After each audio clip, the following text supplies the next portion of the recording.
اور جو کنوکٹ کرنے والے تھے وہ کس طرح سے ایویلویٹ کر رہے تھے, اور یہ فیصلہ پھر ہم بے شک لوگوں پہ ہی چھوڑ دیں کہ وہ یہ دیکھ لیں کہ کس کا ایویلویشن جو ہے وہ درست تھی. جو میجورٹی ججمنٹس تھی انہوں نے یہ کہا کہ جی ایویڈنس جو وہ لوگ جو مر بھی چکے ہیں ان کی ایویڈنس ایڈمیسیبل ہو سکتی ہے.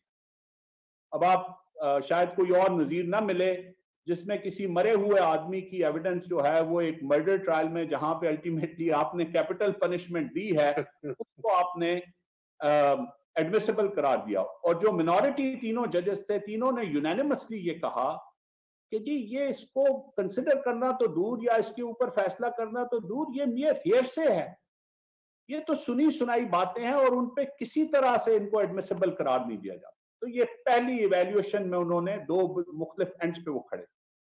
میجورٹی جو تھی اس نے یہ کنسیڈر کیا جی کہ جو ایویڈنس آن کانسپریسی ہے, سازش کی جو تھیوری کے بارے میں ایویڈنس ہے وہ ایڈمیسیبل ہے, لیکن منورٹی کا یہ خیال تھا کہ جو کوالٹی آف ایویڈنس ہے اور جو ایویڈنس پیش کی گئی ہے ٹو اسٹیبلش کہ یہ ایک سازش ہوئی, اس سازش کے سرغنہ بھٹو صاحب تھے جس کی وجہ سے انہیں بھی موت کی سزا دینی ہے, وہ ان ایڈمیسیبل ہے.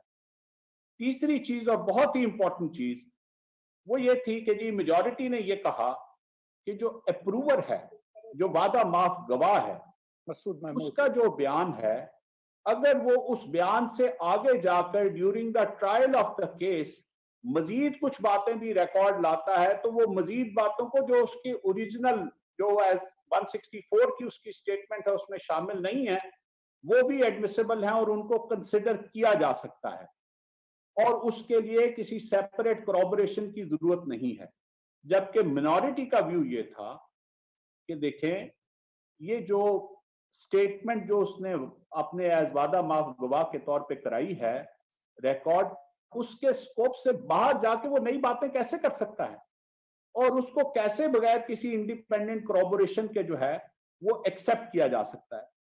اور فائنلی جب بھٹو صاحب نے یہ پلی لی کہ وہ بیمار ہیں اور وہ واقعی بیمار تھے, انہوں نے کہا کہ جی اس کو تھوڑی دیر کے لیے ایڈجرن کیا جائے, تو اس کو جب ریفیوز کیا گیا تو اس کے اوپر بھی جو میجورٹی ججز تھے انہوں نے کہا کہ جی پروسیڈنگ جو ہیں وہ ان کی ایبسنس میں ایکیوزڈ کی ہو سکتی ہیں, جو کہ سب کانٹیننٹ کی تقریباً 100 سال کی جو کامن لا کی ہسٹری تھی اس کے خلاف تھی. یہ ایسا نارملی نہیں کیا جاتا. تو منورٹی نے یہاں پہ بھی ان سے ٹوٹلی ڈفر کیا اور یہ کہا کہ جی نہیں ایسا نہیں ہو سکتا, جو ایکیوزڈ کی موجودگی ہے اس کا رائٹ ہے اس کو, ہاں یہ ڈسکریشن, یہ کہا انہوں نے کہ جی یہ ڈسکریشن تو کورٹ کی ہے, لیکن کورٹ کو یہ ڈسکریشن اتنے امپورٹنٹ کیس میں جہاں پہ کیپٹل پنشمنٹ ہو سکتی ہے جوڈیشسلی ایکسرسائز کرنی چاہیے.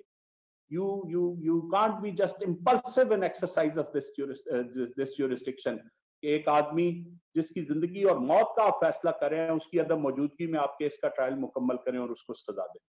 تو یہ میں بتانا یہ چاہتا ہوں کہ جی یہ جو ایویلویشن تھی ساری ایویڈنس کی اس کو انہوں نے اچھا کسی بھی سٹیج پہ کسی بھی جگہ پہ یہ نہیں کہا گیا. خواجہ صاحب نے تو وہ اس چیز کا جس کو کہتے ہیں نا اس وعدہ معاف گواہی جو تھی اس کی بنیاد کو ہی خارج کر دیا کہ جو ان کے ذاتی علم کی بات ہے کہ جو پہلی سٹیٹمنٹ تھی وہ انکلپیٹری تھی جس میں محمود مسعود نے سب اپنے ذمے لیا تھا اور کوئی اس نے ماسوائے اس کے صرف ایک فکرہ تھا کہ مجھے as assistant director F S F میں ذوالفقار علی بھٹو نے اپوائنٹ کیا. Sir please correct me if I am wrong. یہ بھی تھا اس میں ایکٹر محمد علی پہ مرڈرس اٹیک کا بھی ذکر تھا تو جو گجر خان کے پاس ہوا. جی یہ اس کے علاوہ کسی جگہ پہ بھی جو بھٹو صاحب کی اور جو باقی لوگ تھے وہ لوور لیول کے رینکس کے جو لوگ تھے ان کا یہ کہنا تھا کہ جی ہمیں آرڈرز ملے. اب امپورٹنٹ چیز ایک فائنل جو میں کہوں کہ جب یہ پہلی وقت یہ چارج فریم ہوا تو یہ سارے ایکیوز نے ادر دین بھٹو صاحب بھی جو ایکیوز تھے انہوں نے پلیڈ کیا ناٹ گلٹی. یہ بڑی امپورٹنٹ بات کہ at the start of the trial انہوں نے پلیڈ کیا کہ نہیں ہم نے ایسا کوئی جرم نہیں کیا. It was during the course of the trial کہ ان سب نے اپنی یہ سٹینڈنگ چینج کی اور انہوں نے کہا جی کہ ہاں ہم نے اوپر کے احکامات پہ یہ قتل کیا ہے. اب آپ یہ بتائیے کہ جی ایک سٹارٹ آف دا ٹرائل پہ ایک پوزیشن تھی تو ڈیورنگ تو یہ بڑا کلیئر انڈیکیشن نہیں ہے کہ اس دوران کوشن بھی ہو رہی تھی, اس دوران ان کے ساتھ وعدے وعید بھی کیے جا رہے تھے سب کچھ. اور یہ فائنلی جب اس کو اس ساری چیزوں کے باوجود 4 اور 3 تو ایک آخری چیز جس کا اگین جسٹس نسیم حسن شاہ نے ذکر کیا اپنی کتاب میں کہ ایک سٹیج پہ جسٹس انوار فارمولا ایک آیا جس میں انہوں نے کہا جی کہ یہ اس کیس کا فیصلہ جو ہے یہ یونینیمس ہونا چاہیے، اور مجھے انہوں نے ڈیوٹی دی کہ میں جسٹس دوراب پٹیل سے بات کروں اور ان سے یہ کہوں کہ جی اگر آپ لوگ کسی چھوٹی سزا کے لیے تیار ہو جائیں تو پھر ہم سزائے موت کے علاوہ کوئی سزا یونینیمسلی بھٹو صاحب کو دے دیں۔ تو جسٹس دوراب پٹیل جس طرح کی ان کی انٹیگریٹی اور جس طرح کی ان کی ریپوٹیشن تھی، انہوں نے اس کا جواب یہ دیا کہ ایک جج نے کسی بھی مقدمے کا فیصلہ اپنے کانشنس کی بنیاد پہ کرنا ہوتا ہے، کسی سودے بازی کی بنیاد پہ نہیں کرنا ہوتا، اور انہوں نے اس مسئلے پہ بات بھی کرنے سے انکار کر دیا۔ یہ فارمولا جسٹس نسیم حسن شاہ صاحب ان کے پاس لے کے گئے۔ نسیم حسن شاہ صاحب اس کو اس طرح سے ایویلیویٹ کرتے ہیں کہ جی ہم تو کوشش کر رہے تھے کہ بھٹو صاحب کی جان بچ جائے، لیکن ان کے دوستوں نے، نادان دوستوں نے جو ہے ان کو، میں یہ سمجھتا ہوں کہ تاریخ کے اینلز میں جسٹس دوراب پٹیل کا فیصلہ جو ہے وہ درست فیصلہ تھا، اور جسٹس انوار الحق اور جسٹس نسیم حسن شاہ صاحب کی جو دعوت تھی، میں یہ سمجھتا ہوں کہ وہ بھی اسی طرح کا ایک فریب تھا جو 4 جولائی 5 جولائی کی رات سے شروع ہوا تھا، اور اگر خدا نخواستہ وہ آنریبل ججز اس کو مان بھی لیتے تو اس کا نتیجہ وہ نہ نکلتا جس کا وعدہ کیا جا رہا تھا۔ ایک آخری چیز جس کا میں چاہوں گا کہ جی ریکارڈ درست ہو جائے، کئی پروگراموں میں اور کئی جگہوں پہ یہ پلی لی گئی ہے کہ جو ریویو تھا اس کو 7 کے 7 ججز نے ریجیکٹ کیا، and while they were doing that اس کا کنوٹیشن خاص طور پہ احمد رضا قصوری صاحب نے کئی جگہ پہ یہ کہا کہ اس کا مطلب یہ کہ انہوں نے بھی جو پہلے فیصلہ اپنا دیا تھا وہ فیصلہ no more was in field، انہوں نے جو ڈائسنٹ پہلے کی تھی that dissent was recalled and they when they rejected the review، یہ بات بالکل درست ہے کہ 7 کے 7، لیکن that was rejection on a point of law، that was not rejection on the merits of the case۔ اور فائنلی انہوں نے پھر 7 کے 7 ججز نے یہ بھی یونینیمسلی ریکمینڈ کیا کہ جی while this does not come the reduction جو یحییٰ بختیار صاحب پلی لے کے ریویو میں گئے تھے، ایک تو ان کی یہ تھی جی کہ ان کو ایکوٹ کیا جائے، اور آلٹرنیٹ پلی یہ تھی کہ اگر ایکوٹ نہیں کرنا تو کم از کم ریڈیوس کر دی جائے سینٹینس، تو انہوں نے کہا جی کہ یہ تو ہمارے کار اختیار میں نہیں ہے، لیکن ایگزیکٹو اس کو ضرور ریویو کرے۔ لیکن انفارچونیٹلی وہ جب یہ ریکمنڈیشن بھی فل بینچ کی گئی، فل کورٹ کی ان کے پاس گئی، ایگزیکٹو کے پاس، جنرل ضیاء الحق کے پاس، اسے بھی انہوں نے انتہائی بے رحمی سے، جس کو میں کہوں گا، ریجیکٹ کر دیا، حالانکہ یہ 7 ان ججز کی ریکمنڈیشن تھی اکٹھی کہ جی کلیمنسی کی پاور جو ایگزیکٹو ہیں وہ اس کو ایکسرسائز کرنے کو کر سکتے ہیں، اور انہوں نے نہیں کی۔ نہیں کیا۔ اچھا، اس پورے پروسیس میں میرے خیال سے ایک اور کوسچن جو آخری ہمارا ٹاپک رہ گیا ہے وہ یہ کہ پی پی پی کے جو لیڈرز تھے اور ان کا جو رول ہے، اور وہ کہاں تھے اور وہ کہاں غائب ہو گئے، چاہے کوثر نیازی صاحب ہوں، حفیظ پیرزادہ صاحب ہوں، بڑے بڑے نام، بڑے بڑے چغاتری قسم کے۔ خواجہ صاحب آپ سے سٹارٹ کرتے ہیں چونکہ آپ تو ان کو سارے کرداروں کو پنڈی سے جانتے ہیں، پنڈی کلب میں۔ میرے خیال میں یہ سوال صرف خواجہ صاحب سے ہی کریں کیونکہ فواد صاحب شاید مناسب نہ سمجھیں۔ بنتا بھی انہی کے لیے پوچھیں گے، کوئی بات نہیں، جو باتیں کر رہے ہیں اس لیے دیکھیں وہ فواد نے شروع میں بات کر دی تھی کہ ایک صاحب تو وہ ویڈیو والے قصے کی طرح وہ پھنسے رہتے تھے کسی نہ کسی کام میں، ہاں جی، بہت ہو گئے، اس لیے میں نام نہیں لینا چاہتا۔ دوسرے صاحب جو تھے وہ امبیشس تھے بہت، ان کا خیال تھا کہ یہ رستے سے ہٹیں گے تو پھر یہ پارٹی میری ہوگی اور میں ہوں rightful owner of the party, اور وہ انہوں نے کافی عرصہ تو انہوں نے وہ بات سنبھالی رکھی دل میں، لیکن جب انہوں نے پھر جنرل مشرف کے ریفرینڈم کے بعد ان کا وکیل بن کے آئے تو اس وقت آگے ان کا اندر کا کھل گئی بات کہ ان کا پیچھے کیا تھا۔ حفیظ پیرزادہ، جی جناب، جی جی جی جی، اور انہوں نے اور بھی بڑا کچھ کیا ہوا ہے جو میں نے پہلے بھی شاید ایک دفعہ عرض کیا تھا، فواد نے بھی پچھلی دفعہ بات کی تھی، جو 1975 کے اڈیپٹیشن آرڈرز ہیں نا، جی جی جی، سول ملٹری بیلنس انہوں نے ہی خراب کیا، انہوں نے آئین کے خلاف لیجسلیشن کی جو جس کا آج تک کسی نے علاج نہیں کیا۔ صحیح صحیح، یہ ہم پچھلے پروگرام میں جو 5 جنوری کا تھا اس میں اس کا بات ہوئی تھی، ذکر ہم کر چکے ہیں. جی تو میں تھوڑا سا خواجہ صاحب آپ اس وقت چونکہ موجود تھے اور سروس میں بھی تھے, یو ور ینگ اینڈ آپ بڑے ایکٹیو ہوں گے, تو کیا موڈ تھا اس وقت لوگوں کا؟ یہ جو 4 اپریل یہ جو ٹرائل ہو رہا تھا سارا پہلے مہینے میں راول پنڈی میں ٹرائلنگ, میں تو پنڈی میں 31 مارچ 1978 کو چلا گیا تھا. میں نیپا ٹریننگ پہ چلا گیا تھا. میں پنڈی سے تقریباً 9 مہینے مارشل لا کے بعد رہا. اپریل میں آیا تھا جب پی این اے کی موومنٹ تھی سڑک پہ, اور 31 مارچ کو میں نیپا چلا گیا اور پھر سیکریٹریٹ میں اور ادھر ادھر. تو موڈ جو تھا وہ بالکل مختلف تھے, ہر قسم کے تھے. ورکر بہت ایکٹیو تھا, اس نے بہت قربانیاں دیں, بہت سے لوگوں نے اپنے آپ کو جلایا, کسی نے خودکشیاں کی, لیکن لیڈر جو تھے ان کو سانپ سونگ گیا ہوا تھا. یہ تو کل طارق اسلام جو ان کے بھانجے ہیں انہوں نے بھی ذکر کیا, جو ان کی ملاقاتیں ہوئیں بھٹو صاحب سے گفتگو کے بعد جب وہ ان لیڈرشپ سے ملے, تو ان کی آڑیاں جانیاں بائیں شائیں وہ اس کا ذکر کر چکے ہیں تفصیل سے کل کے پروگرام میں. رضا جی بالکل کر چکے ہیں, لیکن میں نے کہا چونکہ خواجہ صاحب کا بھی ذرا دیکھو نہیں اس کی ایک بات دیکھیں نا, حفیظ پیرزادہ صاحب آخری لمحے تک بھٹو صاحب کو کہہ رہے تھے کہ مرسی پٹیشن فائل کریں, یہ پتہ ہے نا آپ کو. جی بالکل. اور پھر انہوں نے اس بات پہ نہیں, انہوں نے اس بات پہ وہ کسی سے بات کرنے کو تیار نہیں تھی اس بات پہ. رائٹ. تو میرے خیال سے تو سولنگی صاحب کوئی اور اگر رہ گیا ایشو تو پلیز ریز کر لیجیے. جی میں صرف فواد سے ایک تو جو اس کا انٹرنیشنل کمپوننٹ ہے اس پہ مختصر بات کر لیں, اور اس کے بعد میری ایک فرمائش ہے ان سے ایک نظم کی, کیونکہ فواد حسن فواد شاعر بھی ہیں. ویسے تو یہ نظم مجھے کہنی چاہیے تھی کیونکہ میرا ایک تعلق بھی ہے اس علاقے سے بھی, اور جو تاریخ کو توڑتے مروڑتے ہیں, جو بجائے مطالعہ پاکستان کو جنہوں نے مغالطہ پاکستان بنا لیا ہے, جس کو درست کرنے کی ہماری ایک کوشش ہے. تو جو تاریخ مورخوں کا جو ظلم ہے اس کے خلاف ایک نظم ہے.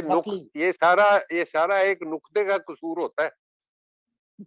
محرم سے مجرم بھی نقطے سے بنتا ہے, اور مطالعے اور مغالطے سے بھی نقطے سے ہی بات پڑتی ہے. بالکل. بریفلی میں تو ویسے تو جو اس کی نیشنل اور انٹرنیشنل کنوٹیشنز ہیں, میں تو سمجھتا ہوں کہ نیشنل پہ کچھ ہے, انٹرنیشنل کنوٹیشن بذات خود ایک پورے پروگرام شاید اس کی ریکوائرمنٹ ہے. بھٹو صاحب اتنی بڑی شخصیت تھے, اور اس وقت جو یہ ریجن تھا یہ اس طرح کے معاملات میں سے گزر رہا تھا اور سٹیپ ان کر رہا تھا اس دور کا, جو دور میں سمجھتا ہوں کہ آج 42 سال گزرنے کے بعد بھی ختم نہیں ہوا. وہ جو کولڈ وار لڑی جا رہی تھی جس میں امپلور کیا جائے, تو میں 2 چیزیں صرف اس میں کہوں گا. ایک تو یہ بات اب بڑی حد تک واضح ہو چکی ہے کہ بھٹو صاحب نے بار بار جس کا ذکر کیا, اپنی تقریروں میں بھی کیا, اپنی کورٹ کی سٹیٹمنٹس پہ بھی کیا, کہ سفید ہاتھی جو ہے وہ ان سے ناراض ہے. اس میں کوئی شک و شبہ نہیں رہنا چاہیے کہ اس میں ان کا اشارہ جو ہے وہ یونائٹڈ اسٹیٹس کی طرف تھا, اور اس کی ایک باقاعدہ طور پہ وجہ تھی, کیونکہ یہ جو چیزیں جو کھلی بعد میں اور چلتی گئیں اور آئندہ بھی کھلیں گی وقت کے ساتھ ساتھ, بہت سے اسرار ہیں جن سے پردہ اٹھتا رہتا ہے. وہ یہ ہے کہ جی ویتنام کی جنگ میں جو شکست کے بعد امریکہ بہرحال بدلہ لینا چاہتا تھا, اور وہ بدلہ جو ہے اس میں ایک چیز یہ بھی تھی کہ کسی طرح سے روس کو امپلور کر کے افغانستان میں داخل کیا جائے. بھٹو صاحب خاص طور پہ خارجہ پالیسی میں وقت سے آگے دیکھنے کے ان میں یہ صلاحیت تھی, اور انہوں نے 1976 میں داؤد کے ساتھ, پریزیڈنٹ داؤد کے ساتھ ایک معاہدہ کیا جو بیسیکلی ڈیورنڈ لائن کا جو تنازع تھا پاکستان اور افغانستان کے درمیان, اس کے خاتمے کا معاہدہ, جس کا ذکر خواجہ صاحب نے 5 جنوری کا جو پروگرام تھا اس میں بڑی وضاحت سے کیا. جی سمٹ بری میں ہوا تھا. I was making arrangements, local arrangements. ہاں, جو ایک بہت بڑی ڈیولپمنٹ تھی. اور دوسرا جو اس وقت بہت لائیو ایشو تھا وہ یہ تھا کہ جی جو حیدرآباد سازش کیس کے مجرم تھے وہ مجرم سارے جو ہیں وہ قید میں تھے، اور جو سٹال ہوتی تھی بار بار آ کے پی این اے کی نیگوشیشنز وہ اس ایشو پہ ہوتی تھی کہ جی ان کو رہا کیا جائے، اور as a confidence building measure, as a major step ان کو رہا کیا جائے۔ اب یہ کمال کی بات ہے کہ ان دونوں چیزوں کی براہ راست مخالفت جو ہیں وہ جنرل ضیاء الحق کہہ رہے تھے، اور یہ ریکارڈ کی بات ہے، میں کوئی ایلیگیشن نہیں کر رہا، میں کوئی ہیئرسے کی بات نہیں، یہ ریکارڈ کی بات ہے۔ یہ کیبنٹ میٹنگز میں، یہ other meetings on the subject میں کلیئرلی یہ دونوں چیزوں کی فواد یہ ریکارڈ کی، فواد میں آئی وٹنس ہوں، 12 ڈویژن کے میس میں 2 یا 3 جولائی 76 کو جو ڈنر ہوا تھا، وہاں ضیاء صاحب نے بھٹو کے ساتھ بحث کی تھی اس بارے میں، وہ ریزسٹ کر رہے تھے اس بات کو کہ وہ غدار ہیں، ان کو نہیں چھوڑنا چاہیے۔ تو یہ بات کمال درست یہ ہے، اور دوسری بات انٹرنیشنل میں میکنزم میں ڈیٹیل کر لیں گے بعد میں۔ جی لیکن کمال یہ ہے کہ جب لیکن سولنگی صاحب یہ جو آپ نے جی خواجہ صاحب مکمل کر لیجیے، جو انٹرنیشنل ڈیمینشن کی بات کر رہے ہیں نا، یہ تاریخ کے طالب علموں کو اور پاکستان کو میں نے کہیں دیکھا نہیں ہے، لکھا پڑا 1971 کے سانحے کے بعد شہنشاہ ایران نے ایک تجویز پبلکلی دی تھی کہ پاکستان، ایران اور افغانستان کی کنفیڈریشن ہونی چاہیے، جس کو بھٹو صاحب نے کنٹمپچوسلی ریجیکٹ کیا تھا، یہ کہتے ہوئے کہ یہ وہ مڈل ایسٹ والی چیزیں ہیں جو نان وائبل اسٹیٹس ہیں۔ Pakistan is a viable state and it shall stay as such. اب آپ یہ سمجھتے ہیں کہ شہنشاہ ایران 72 میں یہ بات از خود نہیں کہہ سکتا، وہ جن کے اشارے پہ اس نے یہ بات، اتنی بڑی بات کی، کوئی چھوٹی سی کوئی ٹی پارٹی کی بات تو نہیں ہو رہی تھی نا۔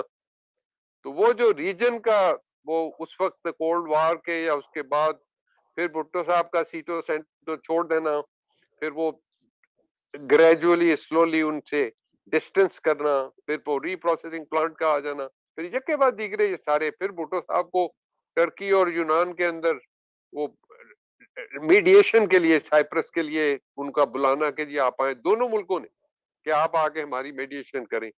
یہ بہت بڑے فیکٹرز تھے جن کے وجہ سے probably he was being seen as larger than life۔ اور بہت کمنٹ تو آپ کو پتا ہوگا جو انہوں نے پریزیڈنٹ کینیڈی کو ان کے دفتر میں کچھ کہا۔ بالکل یہ رپورٹڈ بات ہے، جب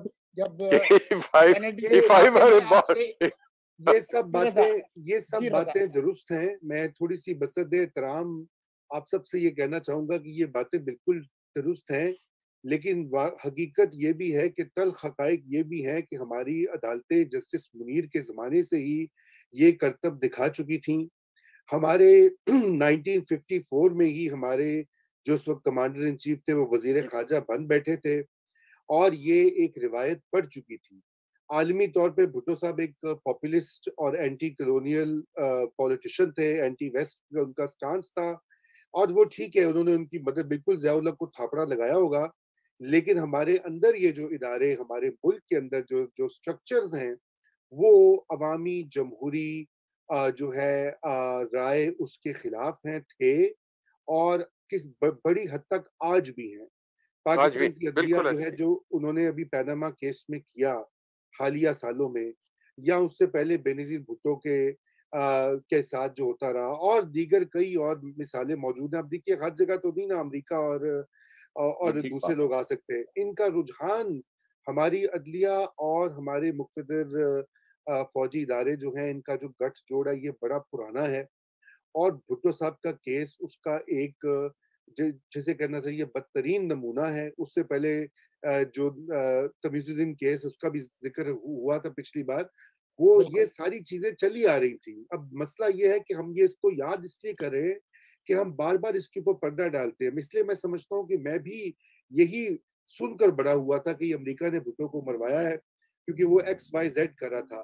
اس سے جو ذمہ داری کا جو سر، وہ جو آپ تو انکوائری خود لیڈ کرتے رہے خواجہ صاحب اور فواد صاحب، جو اپورشننگ جو وہ ہوتی ہے بلیم، وہ سائڈ ٹریک ہو جاتا ہے۔ پھر وہ کہتے ہیں جی امریکہ کو ڈھونڈنے، اس کو ڈھونڈے، نہ صرف کہ اپنی عدلیہ کو کیسے اکاؤنٹیبل کیا جائے۔ اصل بات تو یہ ہے، یا اپنی جو سول ملٹری بیوروکریسی ہے اس کو کیسے اکاؤنٹیبل کیا جائے. میں چھوٹی سی میں نے کہا میں انٹرونشن کر دوں بہت معذرت کے ساتھ, میرے بہت ہی سینئر وہ جو ہیں موجود ہے اس شو پہ, لیکن اب آپ کو پتا ہے کہ زمانہ تھوڑا بدل گیا 20-21 سے سر. نہیں لیکن لیکن آج کے پروگرام کے حوالے سے جو آپ نے اکاؤنٹیبلٹی کی بات کی ہے, تو اس کا میرا ایک سوال ہے کہ یہ بتائیے کہ 2008 کا جو پریزیڈینشل ریفرنس ہے بھٹو کے کیس کا, اس کا کیا ہوا؟ فیصلہ کیوں نہیں ہوا؟ بہت اچھا پوائنٹ آپ نے, ایگزیکٹلی سر. تو وہ دیکھیں نا, وہ ہاں یہ بڑی سوچنے کی بات ہے. وہ اور 13 سال ہو گئے اس کو. دیکھیں نا, اگر افتخار چودھری صاحب کی جو بڑی دبنگ عدلیہ تھی اس وقت, اگر وہ باقی چیزوں میں تو بڑا وہ سٹینڈ لے رہے تھے اور بڑی وہ کیا کہتے ہیں جی, تو اس میں بھی کچھ وہ دکھاتے, وہ اور ان کی یہ 2 صفحے کی ججمنٹ بنتی ہے, صرف 2 صفحے کی. بالکل سر, میں نے عرض کیا ایبسولوٹلی سر, ایبسولوٹلی. اور میرے خیال سے آج کی یہ گفتگو کا لب لباب جو اصل چیز ہے وہ یہ ہونا چاہیے کہ پاکستان کی سپریم کورٹ جو ہے وہ اس چیز کو ایکسپٹ کرے کہ 1977 سے 79 تک جو انہوں نے یہ داغ بیل ڈالی اور ساری وہ جسٹس منیر کے فیصلوں کی چیز کو ریوائیو کیا, اور اس کے بعد یہ اس طرح کی پریسیڈنٹس ڈال دی ہے. یہ کے بعد بھی ظفر علی شاہ کیس میں جس طریقے سے انہوں نے ان کو تو آئین کے اندر ترمیم کرنے کا اختیار بھی دے دیا تھا. فواد صاحب میں اصل میں بات کمپلیٹ نہیں ہوئی. میرا تو دلیل ہی یہ تھی کہ وہ دونوں چیزیں جس کا وہ اپنے پہلے اس کی مخالفت کرتے رہے, جب وہ خود چیف مارشل ایڈمنسٹریٹر اور پریزیڈنٹ بنے تو انہوں نے سب سے پہلے حیدرآباد میں جا کے انہی غداروں سے ملاقات کی, اور پھر ان کے خلاف وہ کیسز بھی وڈرا ہوئے اور وہ سب کچھ بھی ہوا. اسی طرح تو میں صرف یہ کہنا چاہ رہا ہوں کہ یہ بغیر کسی جو تعلق ہوتا ہے, یہ جو اکمپلشمنٹ ہوتی ہے, جو کسی کوئی بھی باہر بیرونی طاقت جو ہے وہ اپنے طور سے کسی بھی ملک کے اندرونی معاملات میں مداخلت نہیں کر سکتی جب تک اسے ملک کے اندر سے فیسیلیٹیٹرز نہیں ملتے. لیکن اس چیز کا بہرحال شواہد موجود ہیں کہ اس میں بھٹو صاحب کے ساتھ جو مخاصمت تھی امریکہ کی اور ویسٹرن پاورز کی, وہ بڑی اسٹیبلش تھی, اور بھٹو صاحب was being seen as a threat to the other leaders in the world of the free world. جو ہم چاہے جو مرضی کہے, ہم اگر یہ سمجھیں کہ یہ بغیر کسی تھپکی کے بھٹو صاحب کو پھانسی لگا دیا گیا, ہاں اس میں لوکل کلیبریٹرز بنے, اور کلیبریٹرز بڑا کلیئرلی ہے جوڈیشری بنی, اور اسی لیے تو 22 ستمبر کو 1977 کو جب 20 ستمبر کو جسٹس یعقوب علی نے ایڈمٹ کی پٹیشن, تو 22 ستمبر کو نیا MLO 12 آیا, اور اس MLO 12 میں کہا گیا کہ 24 گھنٹے کے اندر ہائی کورٹ کے ججز بھی اور سپریم کورٹ کے ججز نیا اوتھ لیں. تو جس جوڈیشری نے یہ اوتھ لینے پہ آمادگی ظاہر کر دی کہ ہم کانسٹیٹیوشن کو ڈیفینڈ کرنے کے لیے, پروٹیکٹ کرنے کے لیے اور پرزرو کرنے کا فکرہ نکال کے بھی ہم اس ریاست کی عدلیہ کا کردار ادا کرنے, تو جس کانسٹیٹیوشن نے اس جوڈیشری کو کریٹ کیا تھا, اگر انہوں نے اسی کو پروٹیکٹ نہیں کرنا تھا تو ذوالفقار علی بھٹو تو اس آئین کے مقابلے میں ایک انفرادی حیثیت ہی رکھتے تھے. میں نہیں سمجھتا کہ اس جوڈیشری میں پھر اتنی طاقت تھی جو آئین کو اپنے جس آئین نے ان کو کریٹ کیا تھا اس کو پروٹیکٹ نہیں کر سکی, تو وہ بھٹو صاحب کو پروٹیکٹ کر سکی. بہت اچھی بات. یہ اور آخری جو سلنگی صاحب نے کہا مکلی, یہ اصل میں 2010-11 میں مکلی اتفاق سے جو مکلی کا قبرستان ہے جو دنیا کے عجوبوں میں سے ایک عجوبہ ہے, وہاں پہ گیا. تو مکلی خالی ایک قبرستان نہیں ہے, ایک بہت بڑی تہذیب ہے. سلنگی صاحب زیادہ بہتر جانتے ہیں کہ صدیوں پہلے یہاں پہ اس پورے خطے کی ایک بہت ہی پروگریسو تہذیب جو ہے وہ موجود تھی, اور یہ جو ڈائنیسٹیز ہیں, سما ڈائنیسٹی اور کلہوڑا ڈائنیسٹی جو بعد میں آئی, اور ان لوگوں نے یہاں پہ اس کو ایک سینٹر آف لرننگ کے طور پہ تھا. لیکن اب وہاں پہ صرف ایک قبرستان ہے, اور وہ قبرستان بھی انفارچونیٹلی ہم اس کو پروٹیکٹ نہیں کر سکے, باوجود اس کے کہ کئی مرتبہ اس کے بارے میں جو ہے ہمیں کہا بھی گیا ہے کہ یہ دنیا کا بہت بڑا عجوبہ ہمارے پاس تباہ ہو رہا ہے. تو وہاں پہ جب میں نے ان ساری قبروں کو دیکھا اور ان سب باتوں کو سنا کہ وہ ایک وقت میں جو تہذیب ایک جگہ پہ کھڑی تھی وہ کیسے تباہ و برباد ہو گئی, تو آپ یقین مانیں کہ ایک تو شاید غالباً یہ بھی وجہ تھی کہ سندھ تھا، ٹھٹھا کے قریب تھے، ذوالفقار علی بھٹو کا ذہن میں آنا سندھ کے ساتھ ساتھ ضروری تھا. تو میں نے وہاں پہ ورچولی ویژولائز کیا کہ بھٹو صاحب کو کیسے پھانسی دی گئی اور وہ کس طرح سے، کیا کون کون سے کردار تھے. تو ایک نظم ہے، میں کوشش کرتا ہوں جلدی سے. مکلی شہر خاموشاں سے ایک مکالمہ. کبھی دریا یہاں سے چند قدموں کی مسافت تھا جہاں حد نظر قبریں دکھائی دے رہی ہیں. کبھی دریا یہاں سے چند قدموں کی مسافت تھا جہاں حد نظر قبریں دکھائی دے رہی ہیں. بہت سے ان کہے قصے، بہت سی ان کہی باتیں بکھرتی جالیوں کے روزنوں سے سرکتی آ رہی ہیں اور سنائی دے رہی ہیں.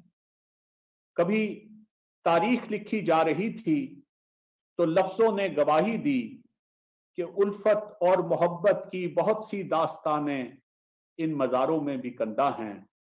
کئی قصے عداوت کے، کئی لمحے بغاوت کے یہاں دیوار و در اور سیڑھیوں پر چاپ دیتے تھے. کئی قصے عداوت کے، کئی لمحے بغاوت کے یہاں دیوار و در اور سیڑھیوں پر چاپ دیتے تھے. ہمیشہ کی طرح لیکن کوئی حاکم، کوئی سالار جب ان کو منو مٹی کے نیچے دفن کر کر اپنے استبداد کی ایک داستاں لکھتا، جنوں کو جرم کہتا اور محبت رائے گاں لکھتا، بے چہرہ مورخ پھر اسے تاریخ کر دیتا. ہمیشہ کی طرح لیکن کوئی حاکم، کوئی سالار جب ان کو منو مٹی کے نیچے دفن کر کے اپنے استبداد کی ایک داستاں لکھتا، جنوں کو جرم کہتا اور محبت رائے گاں لکھتا، تو بے چہرہ مورخ پھر اسے تاریخ کر دیتے. میں صدیوں کی مسافت پہ کھڑا دھند ہوتی ساعتوں کو دیکھتا ہوں، سوچتا ہوں میری تاریخ بھی شاید کسی ایسے مورخ نے لکھی ہے. میری تاریخ بھی شاید کسی ایسے مورخ نے لکھی ہے جنہیں مصلوب ہونا تھا وہ تخت تمکنت پہ استادہ ہیں. جنہیں مصلوب ہونا تھا وہ تخت تمکنت پہ استادہ ہیں. جنہیں اذن حکومت تھا وہ ڈھلتی رات کے پچھلے پہر میں فنا کے شہر کو رخصت ہوئے ایسے کہ رخصت کرنے والوں میں کوئی چہرہ شناسا بھی نہیں تھا. فنا کے شہر کو رخصت ہوئے ایسے کہ رخصت کرنے والوں میں کوئی چہرہ شناسا بھی نہیں تھا. نہ جانے کیوں میری آنکھیں زمانے کی حدوں سے ماورا ایک اور منظر دیکھتی ہیں. میرے جیسا کوئی بھٹکا مسافر شہر جانا کے کسی ایسے ہی آثار قدیمہ پر کھڑا ہے، سوچتا ہے کبھی دریا یہاں سے چند قدموں کی مسافت تھا جہاں حد نظر قبریں دکھائی دے رہی. صرف اتنی بات ہے کہ ہم اپنے حال کے ساتھ اور اپنی تاریخ کے ساتھ جو کر رہے ہیں اس کا نتیجہ اسی طرح کے آثار قدیمہ میں نکلتا ہے. ترقی یا کسی قسم کی تہذیب کبھی بھی اس کا مستقبل نہیں ہوتا. شکریہ جی. Thank you sir. بہت ہی زبردست اور پاورفل نظم ہے اور بہت خوب. اور آج کی ساری جو گفتگو ہے اس کو اس سے آپ نے شاعرانہ انداز میں سمیٹ دیا ہے. تو بہرحال آپ کا کام آسان کر دیا، بہت آسان کر دیا. بالکل سر، تھینک یو سو مچ. اور میرے خیال سے ہمارا وقت اب بالکل ختم ہو چکا ہے اور اجازت لیتے ہیں. خواجہ ظہیر صاحب آپ کا بہت شکریہ. تاریخ کا ایک قرض تھا جو ہم نے چکایا. یہ ففتھ امینڈمنٹ کی میں سٹوری کبھی سناؤں گا آپ کو. بس یہ پھر ہم کرتے ہیں جی. یہ ففتھ امینڈمنٹ بھی اور فواد صاحب نے بھی جو 2-3 نکات انہوں نے بیچ میں کہے تھے وہ اس کے اوپر بھی ایسٹ ویسٹ پاکستان کا تفاوت کی بات کی تھی ایک دور، اس کے اوپر بھی ڈیٹیل میں کرتے ہیں انشاءاللہ. یہ سال ہے بھی 50th اینیورسری. کیونکہ یہ جو چیف جسٹس کا تبدیل ہونا، ٹینیور بننا، ان کا ٹیل ہونا، تو یہ ٹریگر کیسے ہوا یہ میں آپ کو بتاؤں اور how it went. Thank you جی. اوکے جی، خدا حافظ. بہت شکریہ. Thank you so much. خدا حافظ. Thank you.